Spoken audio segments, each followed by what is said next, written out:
আজ আমি বানাবো রুই মাছের ভাপা। আসসালামু আলাইকুম, আমি নার্গিস, চলে এসেছি আমার কিচেনে। আজ আমি বানাবো রুই মাছের এক নতুন রেসিপি। তো তার জন্য মাছটাকে প্রথমে আমায় ম্যারিনেট করে নিতে হবে। তো আমি কড়া দিয়ে রান্নাটা বসাবো, তাই আমি কড়ার মধ্যে ম্যারিনেট করে নেবো। নতুন করে আমি অন্য কোনো জায়গায় করছি না। তো কিছুটা মাছ নিয়ে নিচ্ছি।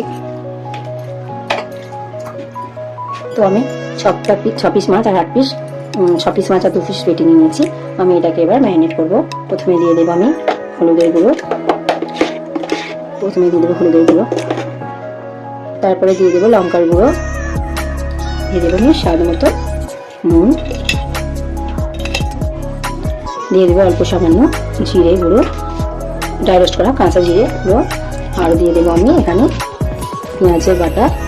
একটা বড় সাইজের পেঁয়াজকে আমি বেটে নিয়েছি, দিয়ে দেবো পেঁয়াজ বাটা, আর দেবো কাঁচা লঙ্কা আর সর্ষে, সাদা সর্ষে পেস্ট 2 চামচ, এটাকে দিয়ে দেবো। আর দিয়ে দেবো এর মধ্যে সর্ষের তেল। তো এটাকে দিয়ে ভালো করে আমি ম্যারিনেট করে নেবো। এর মধ্যে দিয়ে দেবো একটু লেবুর রস। তো এটাকে ভালো করে আমি ম্যারিনেট করে মাখিয়ে নেবো। একটু ভালো করে মাখিয়ে নেব।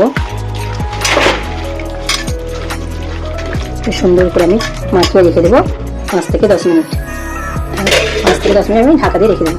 তো এবার 10 মিনিট হয়ে গেছে, আমি এটা খুলবো। এবার এর মধ্যে আমি দিয়ে দেবো জল। তো এই জলের মধ্যে এটা সিদ্ধ হয়ে যাবে। অ্যাকচুয়ালি এটা নতুন বলতে এটা আমি ভাপা ইলিশই মানে ভাপা রুই করছি। তো এর মধ্যে আমি একটু জল দিয়ে এর মধ্যে দিয়ে দেবো টমেটো আর কাঁচা লঙ্কা। তো এর মধ্যে আমি দিয়ে দেবো একটু টমেটো কুচি আর কয়েকটা লঙ্কা দিয়ে এটা আমি ঢাকা দিয়ে ম্যারিনেট মানে সিদ্ধ হতে দিয়ে দেবো। সিদ্ধ হয়ে গেলে আমার ভাপা রুই রেডি। তো আমি গ্যাসের মধ্যে বসিয়ে দিয়েছি, দিয়ে ঢাকা দিয়ে দিয়েছি। এটা এবার 10 মিনিট মানে সিদ্ধ হলে আমার রান্নাটা রেডি হবে। 10 মিনিট ফুটলে রান্নাটা হয়ে যাবে রেডি। তো এবার আমি খুলবো। তো আমার ভাপা রুই একেবারে রেডি।